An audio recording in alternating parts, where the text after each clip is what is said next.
말씀을 전해드리겠습니다. 오늘은 귀 있는 자는 들을지어다. 따라합시다. 귀 있는 자는 들을지어다. 예, 이스라엘 백성들이 이제 출애굽을 하게 되어서 시내산까지 가는 데에 한 1년 정도 걸리게 되었습니다. 그리고 시내산에서 체류를 하면서 한 11개월 약간 더 그곳에 지내면서 하나님의 십계명과 율법에 대한 말씀들을 다 받게 됩니다. 그리고 그 시내산에서부터 하나님께서 다시 명령하사 이제 가나안에 들어가야 되니까 너희들 준비하고 이제 가데스 바네아로 올라가라. 그래가지고 이 시내산에서부터 가데스 바네아까지가 그들이 11일 길이었습니다. 그래서 그 11일 길을 걸어가서 그 가나안 땅 경계 지역의 남부 쪽입니다. 그러니까 바로 눈앞에 가나안 땅을 바라보면서 이제 들어가기만 하면은 되는 것입니다. 근데 들어가기 전에 각 지파에서 한 명씩을 뽑아 모두 12명을 선정하여서 이 가나안 땅에 40일 동안 정탐을 하게 했습니다. 그리고는 40일 동안 가나안 이 남쪽에서부터 북쪽 끝까지 다 정탐을 하고 돌아와서 두 가지 의견을 가지고 왔습니다. 첫째 부류는 10명인데 그들은 악평을 말하기 시작했습니다. 우리 올라갈 수 없다. 못 이긴다. 그 사람들의 덩치가 너무 장대하고 네피림의 후손 아낙 자손을 보았다. 이건 창세기 그 6장 4절에 보면 노아 시대의 거인족들을 네피림이라고 그래요. 이러한 거대한 장수들을 우리가 거기서 보았다. 우리가 이 도저히 이게 안 된다. 우리는 마치 그들 앞에 서니까 메뚜기와 같더라. 근데 이런 악평을 하니까는 그 소리를 듣던 이스라엘 백성들이 소리를 지르고 밤새도록 울며 불며 모세와 아론을 원망하기 시작했고, 하나님께서 우리를 죽이려고 여기까지 인도했구나 하면서 한 장관을 세워서 우리가 애굽으로 돌아가자라고 얘기를 했습니다. 자, 이제 두 번째 부류였던 단 2명이 여호수아와 갈렙입니다. 그들은 확신을 가지고서 말했습니다. 그곳은 아름다운 땅이라 우리가 그곳에 약속하신 하나님의 명을 따라 올라가자. 여호와께서 우리에게 함께 하신다고 말하셨다. 여호와를 거역하지 마라. 하나님께서 우리에게 기뻐 약속하신 땅이니 우리는 갈 수 있다라고 긍정적인 얘기를 해 주었습니다. 이런 소리를 듣게 된 백성들은 이 2명의 그 확신 가진 이야기들에 귀를 담지 아니하고 10명이 얘기했던 악평에 대한 얘기만을 귀가 솔깃해가 듣고는 이 백성들이 다 하나같이 옆에 있는 돌을 잡아 들어가지고 이 여호수아와 갈렙을 때려 죽이려고 하는 그 찰나에 하나님께서 영광으로 나타났다는 거예요. 마치 구약 성경에는 한번 나타나기는 하지만 하나님이 영광으로 나타나셨다는 표현은 구름 속에서 빛으로 나타나셨다라고 할 때 이런 표현들을 쓰기는 합니다. 하나님께서 영광으로 그들에게 나타나셔서 이 원망하는 백성들을 다 내가 죽여버리리라. 내가 모세 너를 통하여서 다시 내가 나라를 세우겠다고 작정을 했습니다. 그리고 이 소리를 들은 모세가요, 하나님 앞에서 그대로 엎드려 버렸습니다. 하나님, 제발 이 전체 이스라엘 백성들을 제발 살려주십시오. 하나님 살려주십시오 하고 기도를 했습니다. 모세의 그 기도로 말미암아 하나님께서 그 마음을 돌이키사 이 전체 이스라엘 백성들을 살게 해주게 하셨지만 그 정탐했던 12명 중에 악평을 냈던 10명은 완전히 죽여버리고 말았습니다. 민수기서 14장 36절에 보면 모세의 보냄을 받고 땅을 탐지하고 돌아와서 그 땅을 악평하여 온 회중으로 모세를 원망케 한 사람, 곧 그 땅에 대하여 악평한 자들은 여호와 앞에서 재앙으로 죽었고 그 땅을 탐지하러 갔던 사람들 중에 오직 눈의 아들 여호수아와 여분네의 아들 갈렙은 생존하니라 했습니다. 우리가 살아가면서 신앙인이잖아요. 무슨 말을 하느냐 하는 것은 매우 중요하다는 것을 알았습니다. 그리고 또 하나 더, 하나님의 백성들은 무슨 말을 했더라도 그 말을 어떻게 듣느냐 하는 것 또한 똑같이 중요합니다. 첫째로, 우리는 말과 생각과 행실이 굉장히 중요하다는 걸 아셔야 됩니다. 세상에서 제일 나쁜 사람이 누군 줄 아십니까? 엘리베이터 안에서 빵구 끼고 나갔던 사람이 제일 나쁜 사람이라고 합니다.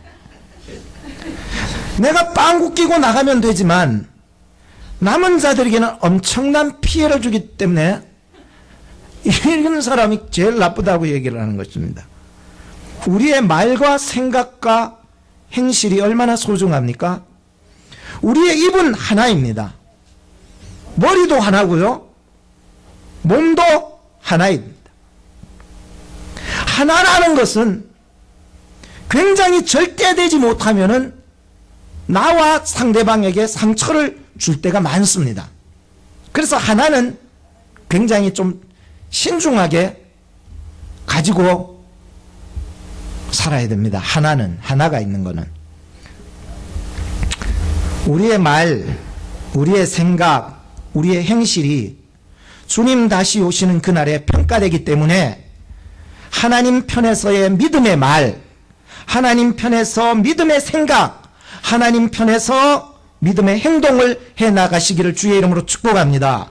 마태복음 12장 36절에 보면 내가 너희에게 이르나니 사람이 무슨 무익한 말을 하든지 심판날에 이에 대하여 신문을 받으리니 너희의 말로 의롭다함을 받고 너희의 말로 정죄함을 받으리라.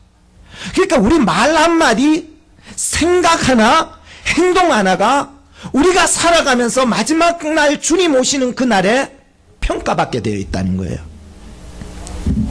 그러므로 우리는 말할 때, 생각할 때, 행실에 나갈 때에 얼마나 이것이 중요한지를 생각해 봅니다. 둘째는 말하는 것만 중요한 것이 아니라 보고 듣는 것이 중요합니다. 우리의 눈은 몇 개입니까? 2개입니다. 물론 우리의 귀는 몇 개입니까? 2개입니다. 왜 2개입니까? 눈이 왜 2개고 귀가 왜 2개입니까? 목사님, 그 안경을 이렇게 걸기에 참 좋으라고 요거 2개에 이렇게 달려 있습니다. 말도 안 되는 말이죠. 왜 2개냐 하면은 내 고집만 피우지 말고 다른 사람 이야기 좀 들으라고 2개 주신 거예요. 그런데 예수님의 말씀은 이보다도 더 고귀한 말씀이에요. 귀 있는 자는 들을지어다. 이 말씀은 세상의 소리를 듣는 귀, 세상에 속한 나의 고집의 소리를 듣는 귀 말이에요. 세상에 속한 당신의 소리를 듣는 나의 귀, 세상에 속한 세상에 속한 무리들, 이스라엘 백성들처럼 그런 소리를 듣는 귀보다도, 세상의 소리 듣는 귀보다도 우리는 하나님이 무슨 말씀을 하시는지 들을 수 있는 귀를 예수님이 지금 말씀하고 계시다는 것입니다. 나를 향한 구원의 소리를, 강단에서 떨어지는 하나님의 말씀의 소리를, 마음속에 그 하나님이 나에게 주시는 그 은혜의 소리를 들을 수 있을 때에 우리는 귀가 있다고 해서 다 귀는 아니라고 생각합니다. 세상의 소리만 듣고 하나님의 소리를 듣지 못하면 그것은 영적인 귀가 되는 것입니다. 세상에는요, 수많은 소리들이 있습니다. 듣는 것을 말하는 것보다도 2배가 많아져야 된다라고 하는 뜻을 가지고 있습니다. 여러분, 우리가 입이 하나이잖아요. 귀는 2개이잖아요. 그런데 우리가요, 2마디 할 거 한마디만 줄이고 그 한 번은 들어줄 수 있는 귀가 되기를 주의 이름으로 축복합니다. 야고보서 1장 19절에 보면 내 사랑하는 형제들아 너희가 알거니와 사람마다 듣기는 속히 하고 말하기는 더디하며 썩내기도 더디하라. 사람의 썩내는 것이 하나님의 의를 이루지 못하느니라. 하나님을 예배하는 자들이 자기만 말하고 자기 기도만 쫙 해듣기고 자기 교회 와서 자기 일만 실컷 해제끼고는 그냥 이상 끝 하고는 가버리면 하나님 할 얘기가 있는데, 하나님이 당신을 향해서 뜻하시는 계획이 있는데 그렇지 않아요? 그래서 하나님이 나를 향하여 말하는 것을 참고 들을 줄 아는 귀가 되기를 바랍니다. 오늘 저는 귀 있는 자는 들을지어다라고 하는 설교를 해나가고 있습니다. 첫째, 마태복음 11장 16절 말씀을 다시 한번 보시기 바랍니다. 이 세대를 무엇으로 비유할꼬? 라고 말씀하고 있지요. 첫째로 우리가 생각할 말씀은 이 세대는 어떤 세대이냐라고 하는 것입니다. 이 세대가 어떤 세대입니까? 이 세대는 원문에 보면 게네안이라고 하는 말을 쓰고 있는데 이것은 시간적인 의미를 말하려는 것처럼 보이지만 실상은 그 시간 속에 살아가고 있는 사람들에게 집중되어 있다는 거예요. 이 세대가. 그 사람들이 가지고 있는 생각, 또 그 사람들이 가지고 있는 사상, 또 그 사람들이 행동하는 태도들에 대한 이야기들을 한마디로 이 세대다라고 표현을 하는 것이지, 이것은 시간적인 의미에서 국한시켜서는 안 된다고 하는 말입니다. 그런데 이 말 뜻은 긍정적인 의미보다도 부정적인 의미로 쓰여졌다는 것을 기억하시기 바랍니다. 왜냐하면 마가복음 8장 38절에 보면 누구든지 이 음란하고 죄 많은 세대에 표현합니다. 마태복음 12장 45절에 보면 이 악한 세대가 또한 이렇게 되리라 이렇게 표현하고요. 마태복음 17장 17절에 보면 믿음이 없고 패역한 세대여 이렇게 합니다. 예수님께서 이 세대라고 표현할 때는 모든 표현들에 있어서 다 하나같이 하나님을 멀리하고 있는 그 시대 사람들의 모습을 반영해주고 있는 표현을 쓸 때에 이 시대라고 하는 말을 쓰고 있다라고 하는 것입니다. 특별히 저는 이 본문을 더 연구해 보면서 이 본문이 말하고 있는 이 시대라고 하는 이 말은요, 하나님을 모르는 이방인들을 향해서 말하는 말이 아니더라고요. 참 놀라운 걸 알게 되었어요. 이 시대면은 보통 하나님 모르는 저 외방인들, 저쪽에 있는 딴 사람 얘기한 줄 알았는데, 예수님이 이 시대를 향해서 지적해주는 이 시대는요, 하나님을 믿는다 하면서 하나님의 약속을 받았다 하면서 하나님의 택함 받고 하나님의 뜻으로 살아가야 할 이스라엘 백성들을 향하여서 말씀을 던지고 있었던 거예요. 창세기 6장 2절에 보면 하나님의 아들들이 사람의 딸들의 아름다움을 보고 자기들의 좋아하는 모든 자로 아내를 삼는지라. 여호와께서 사람의 죄악이 세상의 간영함과 그 마음의 생각의 모든 계획이 항상 악할 뿐임을 보시고 땅 위에 사람 지으셨음을 한탄하사 마음에 근심하시고 라고 했습니다. 하나님의 백성들이 세상 보기에 좋은 대로 살고 세상 듣기에 좋은 대로 살고 마음과 생각과 계획이 항상 악할 때에 예수님은 이런 세대라고 표현하시고 계십니다. 하나님의 백성들이, 하나님의 택한 사람들이, 하나님의 약속을 받았던 사람들이, 예수 이름으로 구원받은 사람들이 오늘 우리들을 향하여서 예수님을 말씀하고 계시다고 볼 수 있는 것입니다.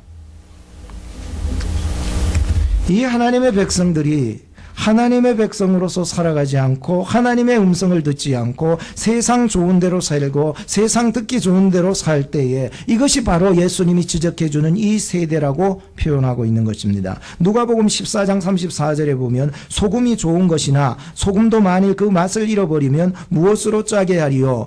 이 땅에도 걸음에도 쓸데없어 내어버리느니라. 들을 귀가 있는 자들은 들을지어다 하시니라. 이렇게 말씀합니다.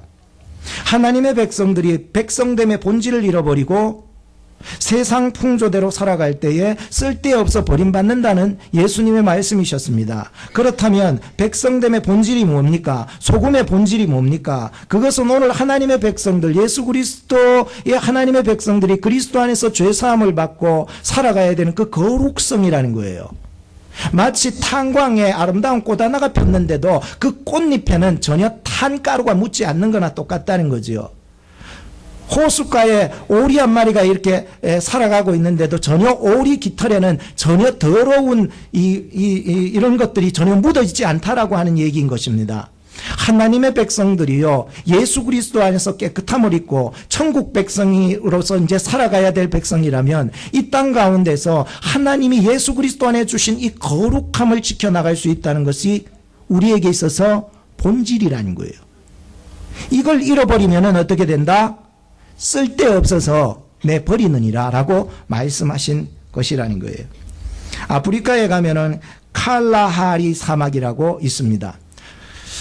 이 사막에는 야생 양떼들이 살고 있는데 이 양떼들은 떼를 지어서 풀을 뜯다가 무리가 더 많아지면 넓은 풀밭을 찾아서 막 가게 됩니다. 그런데 재미있는 사실은 한 놈이 막 뛰면은 다른 놈들도 막 뭣도 모르고 뛰어간답니다. 그 앞에 낭떠러지가 있는데도 그 낭떠러지 있는 것도 모르고 뭣도 모르고 뛰어나가는데 그 가속도 때문에 우르르 몰려가지고 몰사해서 죽는다는 거죠. 로마서 12장 2절 말씀에 보면 너희는 이 세대를 본받지 말고 오직 마음을 새롭게 함으로 변화를 받아 하나님의 선하시고 기뻐하시고 온전한 뜻이 무엇인지 분별하도록 하라라고 말씀했습니다. 저나 여러분들이 하나님의 은혜로 예수 그리스도를 믿고 하나님의 거룩한 백성 입어서 천국 백성이 되었는데 세상 풍조 쫓아가다가 하나님의 소리 듣지 못하고 하나님의 뜻을 분별치 못하여서 그냥 낭떠지로 떨어졌으면 좋겠냐라고 하는 것입니다.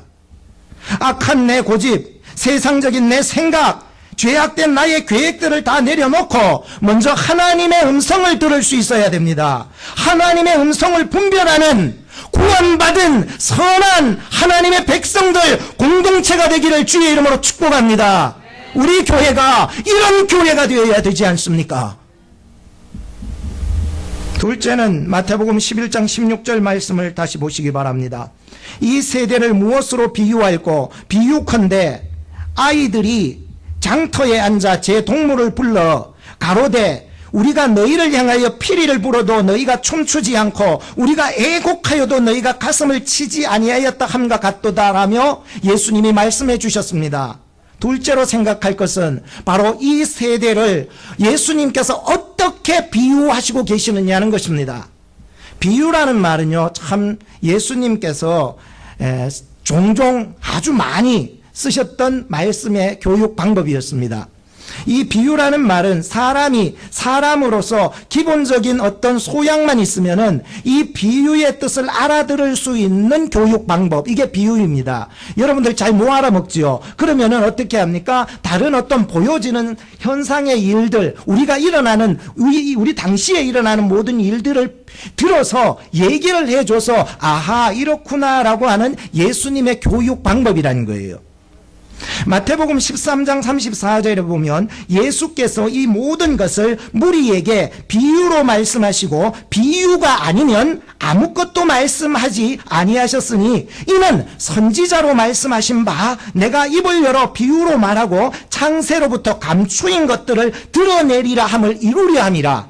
여러분 구약 성경 읽어보면 참 어려운 거 많지요. 이 모든 어려운 말씀들을 예수 그리스도께서 이 땅에 보여지는 것으로 말미암아 우리가 알아들을 수 있는 것으로서 비유해서 이렇게 설명해 나가고 있었다는 거예요. 근데 오늘 비유의 말씀을 들으니까 전혀 모르는 것처럼 이렇게 들려질 수 있어요. 왜냐하면 그 당시에 예수님 그 당시에 또한 비유를 들어서 얘기를 하다 보니까 오늘 이 비유를 또한 오늘 우리의 시대에 맞게 또한 비유해 줘야 될 필요가 있기 때문에 저는 말씀을 또 드리는 것입니다. 예수님은 이 시대를 이렇게 비유하셨습니다. 아이들이 장터에 앉아 제 동물을 불러 가로되 우리가 너희를 향하여 피리를 불어도 너희가 춤추지 않고 우리가 애곡하여도 너희가 가슴을 치지 아니하였도다. 다시 말씀드릴게 들어보세요. 아이들이 장터에 앉아 자기 동무들을 불러서 이렇게 앉혀놓고 가로되 우리가 너희를 향하여서 여기 이쪽 동네 애들이 너희를 향하여서 피리를 불어도 너희가 춤추지 않고 우리가 애곡을 하여도 너희가 가슴을 치지 아니하였도다. 사람이 무슨 말을 하면 반응이 있어야지 이 얘기인 거예요. 사람이 무슨 행동을 하면 완전 반응이 있어야지 완전 무관심하고 무시해버렸다는 거예요. 이해가 되셨죠? 저는 하나님의 입장에서 이 말씀을 풀어드리겠습니다. 사람이요, 사람에게 무시를 당할 때 어떻습니까? 비참하게 무너집니다. 그렇지 않아요? 남편이 부인을 무시할 때 부인으로서 무너집니다. 남편이 살아가는데 아내가 무시를 하면 무너지게요. 하물며 하나님께서 자신의 그 거룩하심이 무시당하게 될 때에 하나님의 마음은 어떨까? 하나님께서 하나님의 백성들과 약속을 하셨는데 그 백성들이 약속을 무시하고 잊어버리고 이행하지 않고 자꾸 딴짓거리 할 때 하나님 마음은 어떨까? 사람들은 다 자기가 무시당하면은 무시당했다고 남들도 무시하며 삽니다. 자기가 무시당했다는 것만 생각하지 자기가 하나님을 무시했다는 것은 생각하지 못하고 살아갑니다. 여러분, 하나님은 살아계시잖아요. 믿으십니까? 하나님은 희로애락의 하나님이라는 거예요. 희로애락. 인격적인 하나님이라는 거예요. 하나님도 기뻐하신다는 거예요. 믿습니까? 하나님도 분노하신다는 거예요. 믿습니까? 하나님도 슬퍼하신대요. 하나님도 즐거워하실 줄 안대요. 하나님도 근심하실 줄 알고 하나님도 책망하실 줄 알고 하나님도 칭찬하실 줄 알고 하나님도 좋아서 어쩔 줄 몰라 하시는 우리의 인격적인 하나님이었다는 거예요. 하나님은 여러분과 함께 하신다는 거예요. 이런 인격적인 하나님이 우리와 함께하고 계시다는 거예요. 그런데 왜 여러분은 하나님을 무시해버립니까? 라고 하는 얘기라는 거예요. 이해가 되셨어요? 저도요, 목사이지만 사람이에요. 인격이 있거든요. 완전하진 않아요. 그런데 예수님처럼 사랑하는 딸에게 책망도 했어요. 왜? 나도 인격이 있기 때문에요. 한 번은 딸아이에게 문 좀 닫고 다녀라 이랬어요. 큰 방문을 열면 항상 열어놓고 막 쫓아다녔다 들어갔다 나갔다 이러니까는 내가 한 번 얘기했고 2번 얘기했고 3번 얘기했어요. 안 돼. 그래서 제가 매를 들었어요. 때리지는 않았어요. 예인아, 너 문 좀 닫고 다녀라 하지 않았느냐 아빠가. 그러니까 그 말 한마디예요. 눈물을 이렇게 글썽글썽거리면서 그 후부터는 문을 닫았습니다. 가족들이 한 번은 모여가지고 예인이가 무엇을 좋아할까 이렇게 질문을 던졌을 때 아무도 못 맞추었는데 제가 맞췄습니다. 예인이는 연어를 좋아한다. 예인이 불러놓고 물었습니다. 니 뭘 좋아하니? 난 연어를 좋아해. 와, 아빠 진짜 잘 맞추네. 저는 딸을 95%를 안다고 생각했습니다. 이런 견지에서 저의 생각에서 제 딸아이는 아까 전에 제가 잔소리를 했을 때, 매를 들고 잔소리를 했을 때에 저의 견지에서 예인이를 제가 95%를 안다는 그 마음의 견지에서 볼 때에 예인이의 마음을 읽어낼 수 있었어요. 95%를. 예인이가 마음속으로 그런 얘기를 하는 거예요.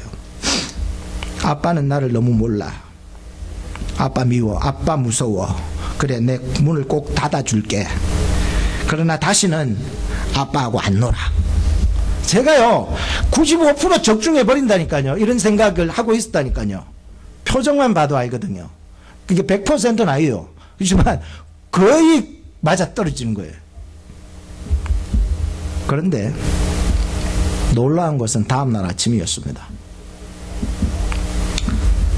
딸아이가 이 행동을 보니까 모든 걸 다 잊어버리고 아빠한테 와서 찝쩍대고 다시 노는 거예요.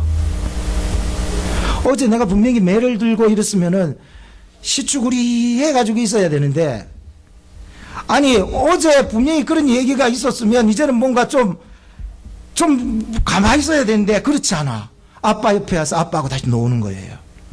말을 하고요. 언제 그랬냐면 살아가는 거예요. 제가요 이 딸아이의 모습을 보면서 한 가지 큰 교훈을 깨달았습니다. 하나님이 진짜 택한 백성은요 믿음과 순종 안에서 반드시 회복된다는 것을 믿었습니다. 이거는 보여지는 게 아니에요. 물질 뇌물 이런 게 아니에요.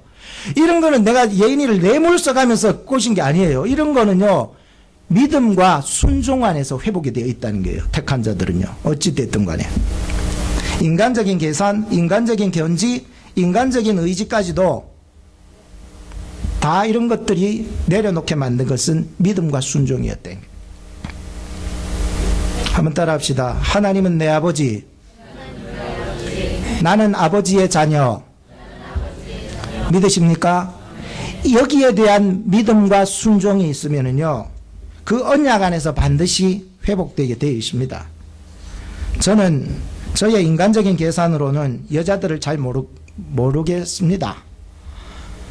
여자들 마음을 잘 모르겠어요. 조속으로 변하니까 잘 모르고요. 장년혼을 다루고요. 딸아이도 안다고 해도 잘 모르겠고요. 어찌 아내를 내가 잘 안다고 말할 수 있겠으며, 어찌 내가 성도들을 다 안다고 할 수 있겠습니까? 여러분들이 말 안 하면은 제가 어떻게 다 그거를 압니까? 여러분은 저를 아세요? 여러분은 나를 아냐고요? 이 목사를 어느 정도 아세요? 여러분은 예수님을 아십니까? 얼마나, 그리고 어떻게 예수님을 알고 계십니까? 내가 나를 잘 몰라도 나를 제일 잘 아는 분이 오직 예수님, 하나님, 성령님밖에 없습니다. 내 생각과 내 고집대로 살다 보면 반드시 실족하기 때문입니다. 사람들은 98% 부족해서 삐지는 게 아니에요. 2% 부족해서 섭섭해서 울고 난리지기지. 98% 안다고 해서 그게 어찌 다 안다라고 말할 수 있습니까? 저 사람은 2% 때문에 섭섭해하고 우는데, 나는 나를 잘 몰라도, 너가 나를 잘 몰라도, 내가 너를 잘 몰라도 오직 나를 다 아시는 분은 예수님이신, 믿으시기 바랍니다. 하나님은요 여러분과 함께 하시는 인격적인 하나님이세요. 하나님 무시하며 살지 맙시다. 하나님을 왕따시키며 살지 맙시다.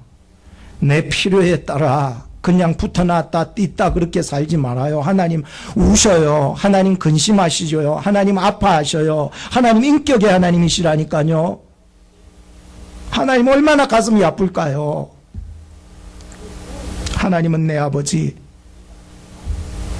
난 아버지의 자녀. 자녀가 말 안 들어도 아버지가요 말은 안 했지 뒤에 돌아서 응 울잖아요. 말은 안 했지. 하나님은 살아계십니다. 자, 다시 본문으로 돌아와 봅시다. 아이들이 장터에 앉아 재미있게 소꿉놀이를 하게 되었습니다. 저는 이렇게 소꿉놀이라 표현합니다. 본문에서 피리를 불어도라고 하는 말의 그 문화적인 배경을 살펴보면 소꿉놀이예요. 아이들이 장터에 앉아서 재미있는 소꿉놀이를 하는데 그 소꿉놀이의 제목은 결혼 풍습이에요. 그 당시에 결혼했던 그 사람들의 풍습을 소꿉놀이 하는 거예요.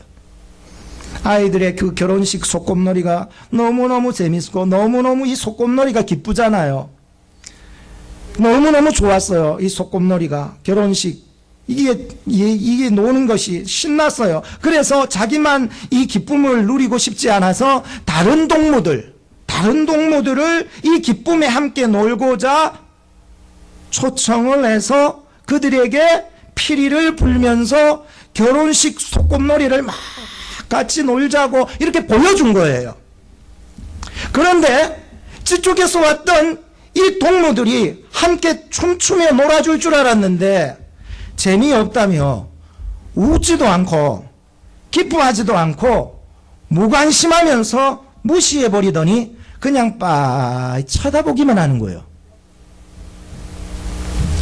반응하지 않습니다. 무관심해버린 거예요.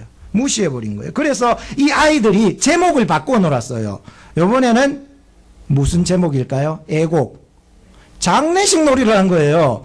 그 당시의 문화적 배경으로 봐서 애곡은 장례식 놀이예요. 그래서 애들이 소꿉놀이로 막 아이고 죽었네, 아이고 어떡하노 어쩌노, 내 죽었네, 이게 얘가 죽었네, 엉엉 울기 시작했습니다. 지켜보던 그 동무들이 빠이 쳐다보면서 재미없다면서 가슴 치지도 않고 울어주지도 않고 무시해버린 거예요.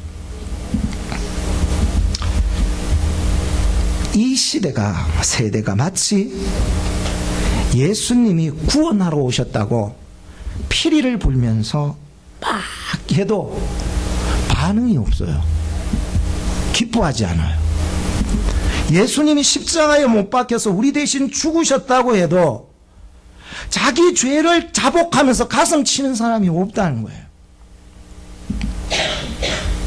장터에 나가서 돈을 버는 거, 장터에 나가서 사람들이 많이 나의 명예를 자랑하는 것은 좋아하는데 예수님의 그 천국 잔치와 십자가의 사랑은 그냥 어린아이 소꿉장난처럼 무시해버린 것이, 내가 가진 물질, 내가 가진 명예, 내가 가진 친구를 잃어버려도 가슴 치면서 슬퍼하는데 나의 진정한 친구 되신 예수님이 나를 위해서 수치당하고 목숨 잃어버리고 십자가에 죽는다는데 사람들이 관심조차 없는 거예요. 지금이 사순절이라고 합니다. 이제 고난주간이 다가오고 있습니다.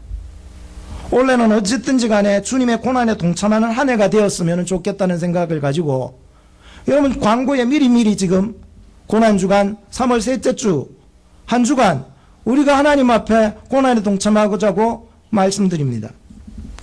올해는 어쨌든지 간에 여러분들 주님의 고난에 무시하지 마시고 무관심하지 마시고 주님의 고난에 함께 동참할 수 있는 여러분 되기를 주의 이름으로 축복합니다. 마지막 세 번째 11장 18절에 보면 요한이 와서 먹지도 않고 마시지도 아니하며 저희가 말하기를 귀신이 들렸다 하더니 인자는 와서 먹고 마시며 말하기를 보라 먹기를 탐하고 포도주를 즐기는 사람이요 세리와 죄인의 친구로다 하니 지혜는 그 행한 일로 인하여 옳다함을 얻느니라 했습니다. 마지막으로 우리가 생각해 봐야 될 중요한 게 뭡니까? 이 세대는 누구를 겨냥한 말씀이냐는 거예요. 이 세대는 과연 누구를 겨냥한 말씀이냐라고 하는 것입니다. 이게 구체적으로 좀 우리가 찝어내기 위해서는 우리 성경을 한 구절 더 볼 필요가 있습니다. 누가복음 7장 29절에 보면 이런 말씀이 있습니다.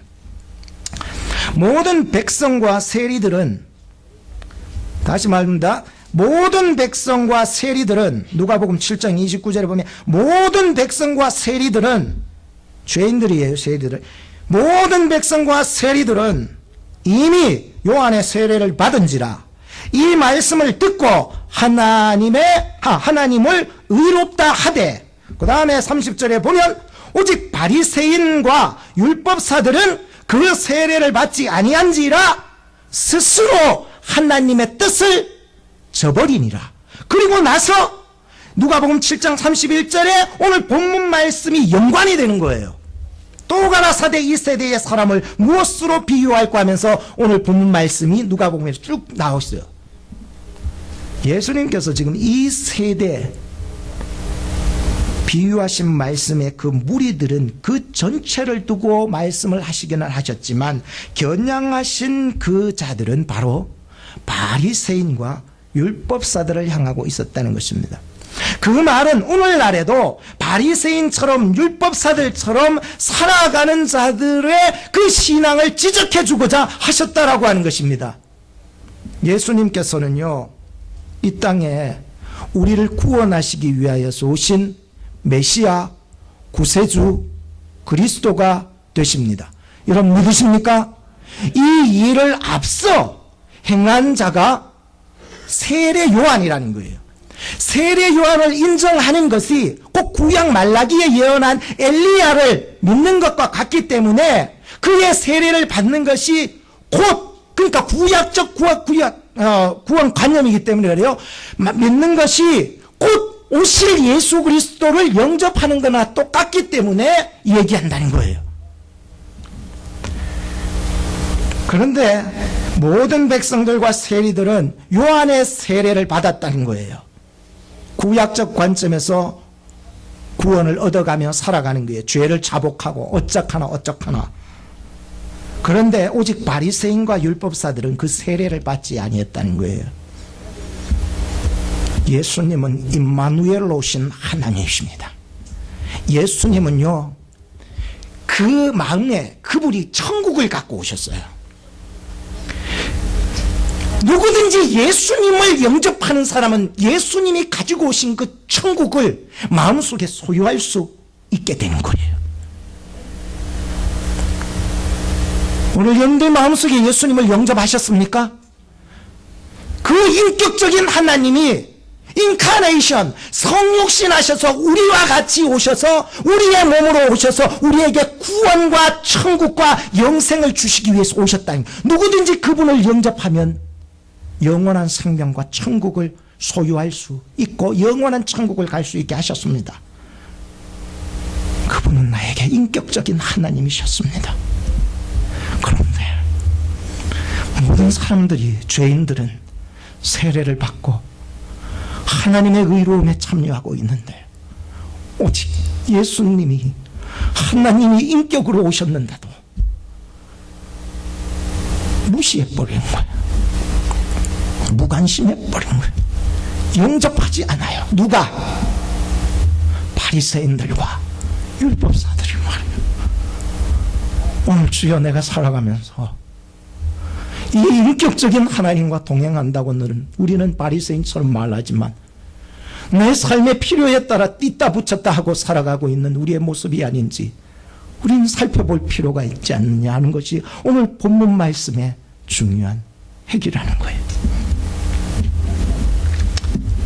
19절 말씀 뒤에 보면 지혜는 그 행한 일로 인하여 옳다함을 얻느니라 하겠습니다.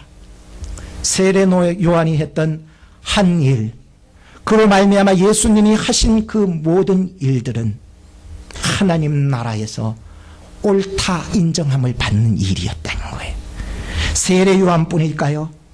예수님뿐일까요? 아니에요. 세례 요한을 인정하고 예수님을 구세주로 받아들이는 여러분들 또한 똑같다라고 하는 것입니다.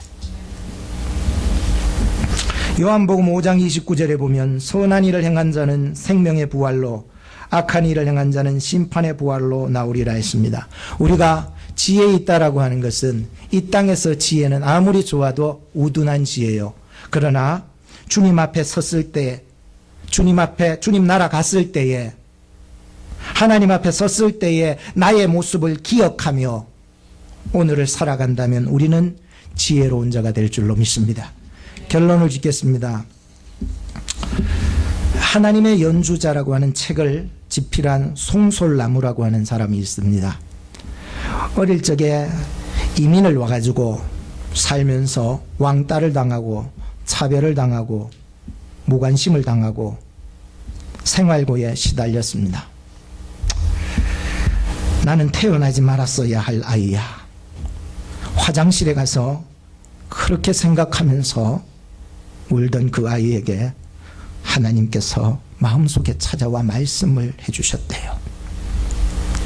내가 너의 친구가 되어줄게. 그 후에 그가 플룻을 만나게 되었대요. 피리 부는 플룻을 만나게 되어서 이 플룻을 가지고서 하나님 안에서 꿈을 키워갖고 대학을 졸업하고 세계 순회 연주도 하면서 한국에서는 허준, 동이, 이산에서 배경 연주를 하게 되었습니다. 그가 순회할 때는 6개의 피리를 사용한답니다. 피리 중에는 몇 천만 원짜리 피리도 있고 몇 억짜리 피리도 있고 몇만 원짜리 피리도 있고 혹은 어떤 것은 부러져 가지고 상처받아서 기스나고 너덜너덜해서 본드를 붙여 가지고 붙인 검은 피리도 있어요. 그 중에 자기와 가장 닮은 피리는 맨 마지막에 있는 이 작고 검은 부러지고 상처나고 본드 붙였던 그 검은 피리가 자기하고 비슷해서 버릴 수가 없대요. 소리도 그렇게 좋은 소리가, 고운 소리가 나지 않는데도 그거 버려놔도 누구 하나 그거 거들떠보는 사람 없어. 그래서 자기는 이 피리를 자기의 연주에서 사용한다는 거예요.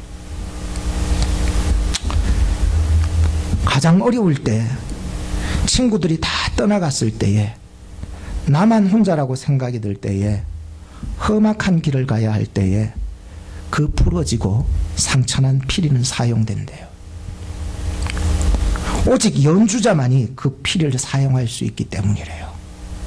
오직 연주자만이 그 피리의 용도를 알아서 필요에 따라서 그 때에 필요의 때에 멋진 연주를 하기 위해서 그 피리를 가지고 있대요. 금과 같이 쓰임을 받지 못해도 몇 천만 원짜리 몇 억짜리 황금같이 쓰임을 받지 못해도 상처난 검은 피리는 연주자의 손에서 위대한 연주를 만들어냅니다. 하나님의 연주자는요, 연주가 아니래요. 찬양이래요. 공연이 아니래요. 예배가 되는 거예요. 내가 주인공이 아니래요. 예수님만 주인공으로 드러나야 된대요. 이 시간 우리 다 같이 눈을 한번 감아보세요. 가슴에 손을 얹으세요. 가슴에 손을 얹으세요. 눈을 감고요. 하나님께 여러분 자신 맡기세요. 힘주면 힘줄수록 그림이 엉망이 되고 음악이 엉망이 돼요. 하나님의 그냥 인도하심을 믿으십시오. 피리에는요 구멍이 많아요. 구멍이 없으면은 그냥 통소리밖에 안 납니다. 마치 내 인생에 눈물과 상처와 상실과 기억하기 싫은 흉측한 구멍들이 뚫려 있어도 그 구멍 난 아픈 자리마다 하나님의 손을 얹어주시고 사용하신다면 수많은 구멍들이 하나님 안에서 아름다운 구원의 찬양이 될 것입니다. 다른 사람의 상처, 다른 사람의 상실, 다른 사람의 고통에서 하나님을 만나게 해주는 연주자가 될 것입니다. 하나님의 연주자가 되시기 바랍니다. 하나님, 오늘 이 시간 나의 마음속에, 나의 인생 속에 하나님의 손을 얹어주십시오. 저의 고통과 상처난 구멍마다, 상실과 눈물로 얼룩진 구멍마다 하나님이 손으로 얹어주십시오. 저의 과거도 미래도 그리고 이 현실도 하나님이 함께할 때 저는 하나님의 연주자가 됩니다. 하나님, 하나님의 구원의 노래가 되게 해주십시오. 하나님의 연주로 살게 해주세요. 하나님을 떠나선 살 수 없어요. 예수님의 이름으로 기도합니다. 아멘. 우리